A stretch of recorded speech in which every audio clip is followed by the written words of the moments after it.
नमस्कार दोस्तों, आप सभी का स्वागत है हमारे YouTube चैनल मान्या लाल किताब रेमेडीज में। आज मैं आपके साथ बात करने जा रहा हूं धनु राशि के बारे में और आज का मुख्य टॉपिक मंगल का गोचर। जी हां दोस्तों, मंगल जो है वो 20 अक्टूबर 2024 को अपनी नीच राशि जो है वो कर्क में चले जाएंगे। हर ग्रह की एक नीच राशि होती है और वो एक उच्च राशि होती है। इसी प्रकार मंगल जब कर्क में जाते हैं तो कर्क राशि जो है वो जल तत्व की राशि होने के कारण वहां पर वो इनबैलेंस हो जाते हैं, क्योंकि मंगल जो है वो बाय नेचर उग्र ग्रह है। तो जैसे ही वो जल तत्व की राशि कर्क में जाते हैं, हालांकि वो उनके मित्र की राशि है चंद्रमा की, लेकिन वहां पर वो असंतुलित हो जाते हैं, जिसके कारण कहा जाता है कि मंगल अपनी नीच राशि में प्रवेश कर गए हैं। सो दोस्तों, जहां पर पूरे ब्रह्मांड के ऊपर इसका असर देखने को मिलेगा। इस समय मंगल एक ऐसा दंगल मचाएंगे कि दो अलग अलग देश जो होंगे, जो एंटी राशि वाले होंगे, जैसे एक मंगल के अधीन राशि वाला कोई देश होगा और दूसरा जो शनि, क्योंकि ये दृष्टि भी शनि देव के ऊपर होगी, तो इससे दो अलग अलग देशों के अंदर कोई भयंकर लड़ाई झगड़ा भी यहाँ पर देखने को मिल सकता है। सो इसका अगर असर पूरे ब्रह्मांड में देखने को मिलेगा तो ये धनु राशि के जातकों के ऊपर कैसा असर देंगे। सो दोस्तों, ये जो वीडियो है वो आपके लिए बहुत इंपॉर्टेंट होने वाली है, क्योंकि आज हम उस ग्रह के बारे में बात करेंगे जिसको ऊर्जा का कारक कहा गया है, द प्लैनेट ऑफ एनर्जी। जिस प्रकार शनि देव का अपना अधिकार क्षेत्र है, उनको न्याय का देवता कहा जाता है। राहु केतु को अपना अधिकार है। देवगुरु बृहस्पति जो है उनको ज्ञान का कारक कहा गया है, हमारी मैनेजमेंट कहा गया है। इसी प्रकार दोस्तों, मंगल एक ऐसी एनर्जी है, जिन जातकों की जन्म कुंडली में मंगल उच्च के होते हैं, ऐसे जातक निडरता के साथ अपनी जीवन जो है वो जीते हैं। जैसे आपने देखा होगा, जो बड़े बड़े रैंक के ऑफिसर होते हैं उनके अंदर एक अजीब ऊर्जा होती है जो उनको एक अलग पहचान दिलाती है। जो बड़े स्पोर्ट्समैन होते हैं, जो बड़े पॉलिटिकल लोग होते हैं, तो इनके अंदर एक ऊर्जा इतनी होती है कि ये चाहे किसी भी एज में चले जाएं, ये बाकी लोगों से फिट एंड फाइन रहते हैं और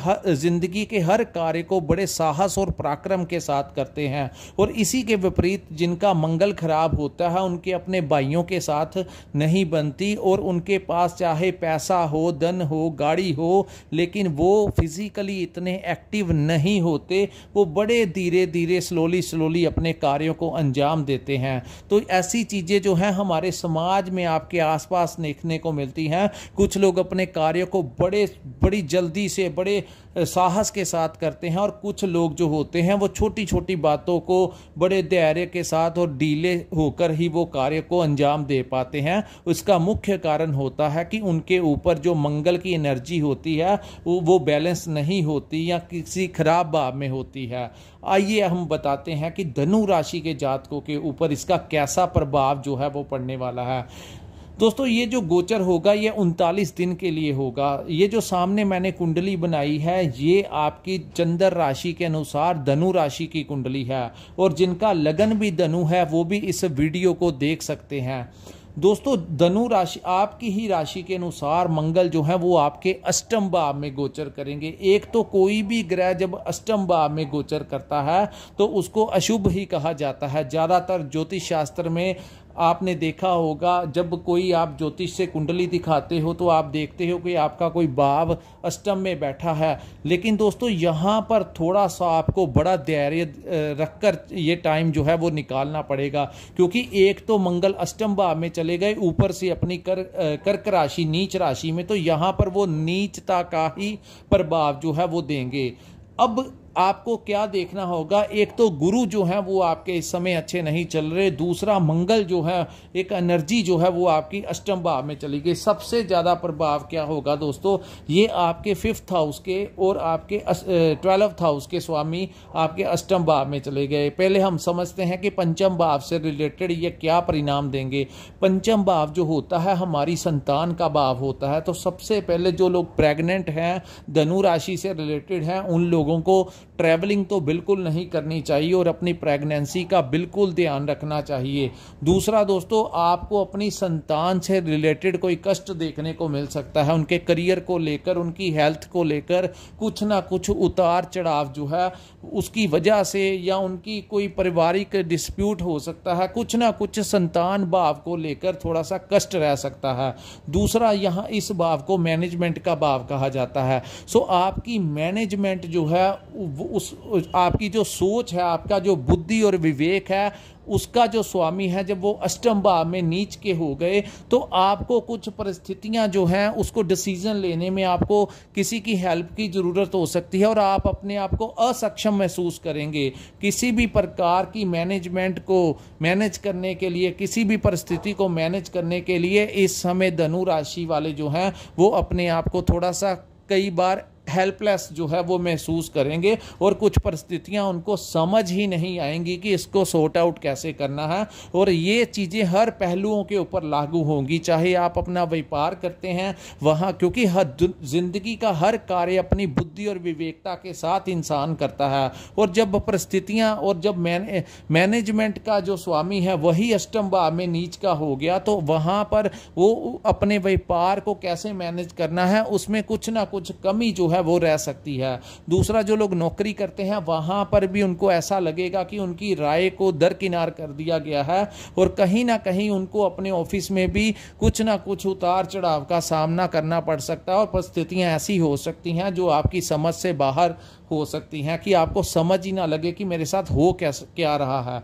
तीसरा दोस्तों, इस भाव को हमारे करियर और अपॉर्चुनिटीज का भी भाव कहा गया है, यानी अवसरों में कुछ ना कुछ कमी आएगी। जो जिन कार्यों को करने के लिए आपको नए नए अवसर आते थे, आपके कार्य हो जाते थे, तो वहां पर कुछ ना कुछ नए टेंडर लेने में, नए एग्रीमेंट करने में, नए प्रोजेक्ट में, नए क्लाइंट्स में कुछ ना कुछ उतार चढ़ाव का। और इस समय आपको सावधान रहने के लिए कहा जाता है, किसी भी प्रकार से आपने शेयर मार्केट में और स्टॉक मार्केट में इन्वेस्ट नहीं करना, क्योंकि पंचम भाव जो होता है वो इन चीज़ों से देखा जाता है। किसी भी प्रकार की नई ऐसी कोई इन्वेस्टमेंट मत करना जो शॉर्ट टर्म के लिए हो। लॉन्ग टर्म के लिए आप कर सकते हैं जिसकी कार्यकाल 10-15 साल बाद हो, ताकि अगर आपने लालच में आकर कोई शॉर्टकट में कोई किया तो वहां पर आपका आर्थिक नुकसान इस समय हो सकता है। तो दोस्तों, दूसरी बात, दूसरा ये आपके 12th हाउस के भी स्वामी है। 12th हाउस जो होता है हमारी यात्राओं का भाव होता है, तो ट्रैवलिंग के लिए आपको यहाँ पर मना किया जाता है। बड़ा जरूरी काम है तो आप किसी के साथ जा सकते हैं, अन्यथा ड्राइविंग जितनी हो सके उतनी ही ज़्यादा टालने की कोशिश करें। दूसरा दोस्तों, अगर चलाएं भी तो बड़े धैर्यपूर्वक चलाएं, कहीं ज़्यादा ओवर स्पीड में मत चलाना। दूसरा, इस भाव को विदेश का भाव कहा गया है। सो जो लोग विदेश जाना चाहते हैं उनके कार्य में कोई विघ्न हो सकता है, उनके डॉक्यूमेंट से रिलेटेड कुछ परेशानी आ सकती है, उनके वीज़ा को लेकर कुछ ना कुछ उनको सामना करना पड़ सकता है। और जो लोग विदेश में रहते हैं उन लोगों को वहाँ पर, अगर आपने PR अप्लाई किया है, यहाँ अगर आप वहाँ पर व्यापार करते हैं या नौकरी करते हैं तो वहाँ पर भी आपको कुछ ना कुछ परेशानियों का सामना करना पड़ सकता है। दोस्तों, ये कोई छोटा मोटा प्लैनेट नहीं है जिसका गोचर हुआ है, ये बहुत बड़ी ऊर्जा है और ये आते ही रिजल्ट देगी। कुछ लोगों को 20 से 25 अक्टूबर के बीच में ही कुछ ना कुछ ऐसा महसूस हो सकता है। यहाँ पर बहुत ज़्यादा मायने रखता है कि आपके ऊपर किस ग्रह की महादशा और अंतरदशा चल रही है। अगर तो आपकी जन्म कुंडली के अनुसार आपकी महादशा और अंतरदशाएं ठीक चल रही हैं तो ये 50% से 70% वो कवर अप कर लेंगी। लेकिन अगर ऑलरेडी कोई खराब महादशा चल रही है तो इस समय आप लोगों को बड़ा सावधानी से ये टाइम निकालने की ज़रूरत है। दूसरा दोस्तों, इस बात को कोई भी कार्य जो इंपोर्ट एक्सपोर्ट का अगर आप करते हैं या विदेशी भाव से आपका कोई कार्य है तो उसमें कोई ना कोई रुकावट इस समय पैदा हो सकती है। इस भाव को मोक्ष का भी भाव कहा जाता है। तो यहाँ से क्या रिलेटेड होगा मैं आपको वो बताऊंगा। दोस्तों, जो अष्टम भाव में मंगल का गोचर हुआ है, अष्टम भाव में जब मंगल जैसा ग्रह गोचर करता है तो तंत्र विद्या के प्रति इंसान का झुकाव बढ़ जाता जाता है। जितने भी बड़े तांत्रिक होते हैं, जो तंत्र साधना करते हैं या जो साधक लोग होते हैं, उनके अष्टम भाव में जो ग्रह बैठते हैं, और खास करके ये मंगल या राहु ग्रह जब अष्टम भाव में बैठते हैं तो उन लोगों को आकर्षित करते हैं किसी तंत्र क्रिया से जुड़ने के, किसी ज्योतिष विद्या से या किसी रिसर्च के जो क्षेत्र हैं उन लोगों को। जो यहाँ पर फायदा किन लोगों को होगा? जो लोग कोई रिसर्च का काम करते हैं, जैसे कोई नई इन्वेंशन कर दी, कोई नई टेक्नोलॉजी, कुछ इंजीनियर्स जो हैं कोई आए दिन कुछ ना कुछ नया लॉन्च करते हैं, अपने दिमाग से कुछ नया इन्वेंशन करते हैं, उन लोगों को यहाँ पर मंगल फायदा देंगे। बाकी दूसरे जो लोग हैं उनको थोड़ा सा बच के रहना पड़ेगा। ये भाव पैतृक संपत्ति का भाव है। यहाँ पर पैतृक संपत्ति को लेकर कोई विवाद खड़ा हो सकता है। हालांकि प्रॉपर्टी मिलने के भी आपको चांस है दोस्तों। मंगल ये नहीं है कि आपके दुश्मन ही हैं, क्योंकि ये अष्टम भाव में है, तो कई बार अष्टम भाव में बैठा ग्रह अचानक से कोई बड़ा लाभ भी दे सकता है। सो परिस्थितियां क्या हैं वो आपकी जन्म कुंडली के अनुसार अगर मंगल की अवस्था कहीं पर अच्छी है तो यहाँ पर ये पैतृक संपत्ति आपको दिला सकते हैं।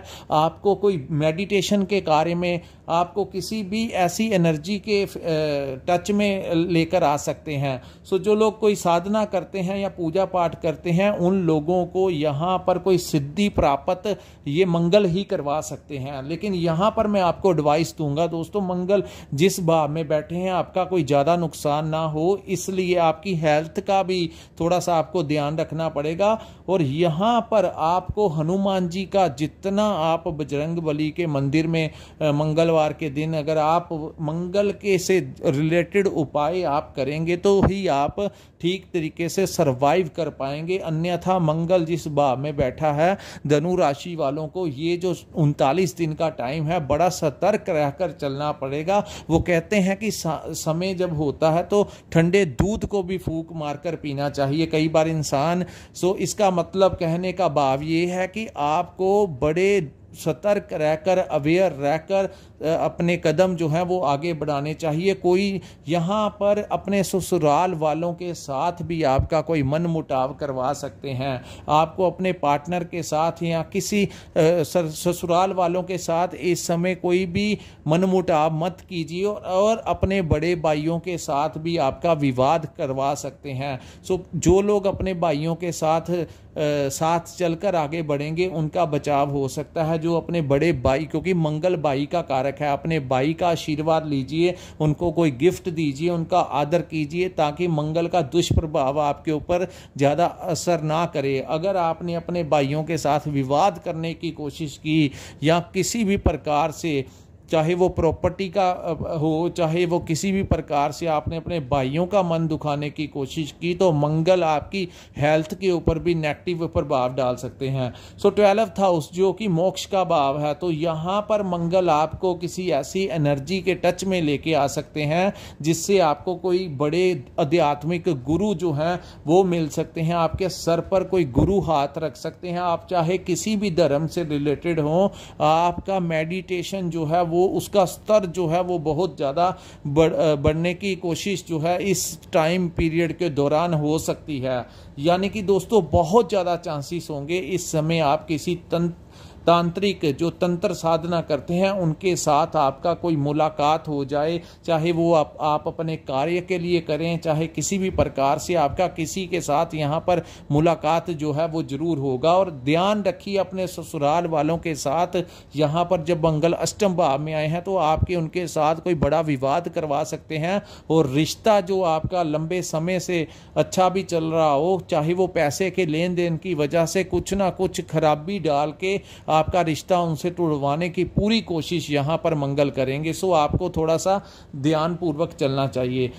अब मैं बताऊंगा कि मंगल की 3 दृष्टियां होंगी दोस्तों। पहली दृष्टि, चतुर्थ दृष्टि आपके लाभ भाव में पड़ेगी। तो यहाँ पर क्योंकि ये नीच भाव में बैठे हुए हैं तो लाभ में कुछ ना कुछ कमी रह सकती है। दूसरा, आपका अगर प्रमोशन भी है तो वहाँ पर भी कुछ आपको उतार चढ़ाव का सामना करना पड़ सकता है। सो किसी भी प्रकार से जल्दबाजी नहीं करनी। दूसरी दृष्टि जो है मंगल की, यहाँ पर ये उच्च की दृष्टि हो जाएगी दोस्तों। मंगल की एक दृष्टि आपके धन भाव के ऊपर पड़ेगी। सो अगर आपका कहीं पर पैसा फंसा हुआ है तो इस समय आपको वो पैसा मिल सकता है। दूसरा, जो लोग कम्युनिकेशन स्किल्स के जरिए अपना काम करते हैं, चाहे वो मार्केटिंग करते हैं, चाहे वो डीलिंग करते हैं, जिससे आपका कम्युनिकेशन का काम है, वहाँ से आपको प्रॉफिट होता है, तो उन लोगों को यहाँ पर अपने कम्युनिकेशन के ज़रिए लाभ मिल सकता है। चाहे आप कोई दुकान चलाते हैं, अपने कस्टमर से बात करते हैं, चाहे आप किसी जगह जॉब करते हैं, वहाँ पर भी आपको क्लाइंट्स को डील करना पड़ता है, तो अपनी कम्युनिकेशन, आपकी स्किल्स जो है वो ज़बरदस्त लेवल की होंगी। सो हर ग्रह के हर तरफ से नुकसान ही नहीं, कुछ फायदे भी होंगे, क्योंकि मंगल की मकर के ऊपर, जो कि उसकी उच्च राशि है, तो उसके ऊपर जब यहां से दृष्टि पड़ेगी तो इस भाव से रिलेटेड फायदे जो हैं इस समय आपको मिलते हुए दिखाई देंगे। सो बातचीत के जरिए आप अच्छा खासा धन कमा सकते हैं। जहां पर कोई पैसा फंसा हुआ है वहां पर भी आप उनसे बात कीजिए, आपके पैसे वहां से मिल सकते हैं। तो तीसरा दोस्तों, एक दृष्टि जो है वो, ये दृष्टि जो है शनि देव के ऊपर पड़ेगी। तो ये जब दृष्टि शनि के ऊपर जो पड़ेगी, यहाँ पर दोस्तों ये भाव साहस और पराक्रम का भाव है। तो यहाँ पर आपकी ऊर्जा जो है वो बढ़ेगी तो जरूर, लेकिन उसी ऊर्जा में जल्दबाजी में आकर कोई गलत कार्य ना आपसे करवा दे। सो इस एनर्जी को कंट्रोल करने के लिए आपको थोड़ा धैर्य रखना होगा। थर्ड हाउस जो होता है हमारे दोस्तों का भी भाव होता है। किसी दोस्तों के साथ अनबन मत करवा दे, आपके किसी मित्रों के साथ कोई विवाद ना क्रिएट करवा दे। थर्ड हाउस जो होता है हमारे भाई बहनों का भी भाव होता है। तो वहां पर शनि बैठे हुए हैं, तो मंगल की एक दृष्टि वहां पर पड़ने से उनके साथ भी कोई मन मुटाव, आपके भाइयों के साथ या बहनों, आपके परिवार में कोई संपत्ति को लेकर, किसी भी प्रकार को लेकर ये करवाने की कोशिश करेंगे, तो आपने क्या करना है, धैर्य रखकर चलना है। कोई बात होती भी है तो आपको थोड़ा शांत रहना चाहिए, अन्यथा आप इन ग्रहों की चपेट में आकर अपना चलता चलाया रिलेशन जो है अपने परिवार को में अशांति का माहौल जो है वो करवा देंगे। दोस्तों सेहत का आपको बड़ा ध्यान रखना होगा, क्योंकि एक तरफ गुरु भी आपके छठे भाव में बैठे हुए हैं, दूसरा मंगल अष्टम में चले गए, तो हेल्थ से रिलेटेड कोई जो इशू गुरु क्रिएट कर रहे थे वो इस समय उभर कर बाहर ही ना आ जाए। इसलिए आपको चाहिए अपनी डाइट के ऊपर पूरा कंट्रोल करें, योगा करें, सैर करें, मॉर्निंग वॉक करें और अपना बैलेंस बनाकर चलें। अपनी एज के अनुसार आप जिम जा सकते हैं, योगा सेमिनार वगैरह अटेंड कर सके हैं, योगा की क्लासेस कर सकते हैं, रैकी की क्लासेस अटेंड कर सकते हैं। सो किसी ना किसी प्रकार आप अपनी फिजिक का, अपनी बॉडी की एनर्जी का ध्यान रखिए, अन्यथा ये दोनों ग्रह, गुरु क्योंकि नीच होकर बैठे हुए हैं इस समय, छठे भाव में जब गुरु बैठते हैं तो हेल्थ से रिलेटेड आपने देखा होगा पिछले 4-5 महीनों से कुछ ना कुछ हेल्थ से रिलेटेड समस्या चल रही है। कुछ लोगों को कर्ज को लेकर समस्या चल रही है और कुछ लोगों को शत्रुओं को भी लेकर समस्या चल रही है। तो ऊपर से मंगल जैसी एनर्जी अष्टम में चली गई, तो यहाँ पर आप लोग अपनी सेहत का बिल्कुल ध्यान रखिए, खान पीन के ऊपर ध्यान रखिए और जितना हो सके यात्राओं से बच के निकलिए। तो दोस्तों ये था पूरा धनु राशि के ऊपर मंगल के इस गोचर का कैसा प्रभाव रहेगा। अगर आपको हमारा ये वीडियो अच्छा लगा हो तो कृपया इस वीडियो को लाइक कीजिए, हमारे चैनल को सब्सक्राइब कीजिए और नीचे कमेंट सेक्शन में कमेंट कर जरूर बताइए कि आपको ये वीडियो कैसा लगा। दोस्तों जब आप हमें कमेंट करते हो तो हमें एक इंस्पिरेशन मिलता है कि हम धनु राशि वालों के लिए नया से नया अपडेट जो है वो ऐसे ही लेकर आते रहें। और जिन्होंने अपनी जन्म कुंडली का विश्लेषण करवाना होगा, जो जानना चाहते हैं कि ये टाइम आपके ऊपर कौन से ग्रह की महादशा अंतरदशा चल रही है, जब आपका जन्म हुआ था तो आपके सितारे क्या कहते थे, चंद्रमा किस भाव में था, मंगल किस भाव में था, तो आप अपना आने वाला फ्यूचर जानना चाहते हैं, आप व्यापार करेंगे कि नौकरी करेंगे, अपने पारिवारिक लाइफ, अपनी लव लाइफ के बारे में जानना चाहते हैं, तो स्क्रीन स्क्रीन के ऊपर एक नंबर दिया हुआ है, वहाँ पर आप हमें व्हाट्सएप के ऊपर मैसेज कर सकते हैं और अपना मार्गदर्शन करवा सकते हैं। ईश्वर ने जितना हमें नॉलेज दिया है हम अच्छे से आपका मार्गदर्शन कर पाएंगे। सो दोस्तों, इसी के साथ इस वीडियो को मैं विराम लगाता हूँ। नमस्कार, जय माता दी।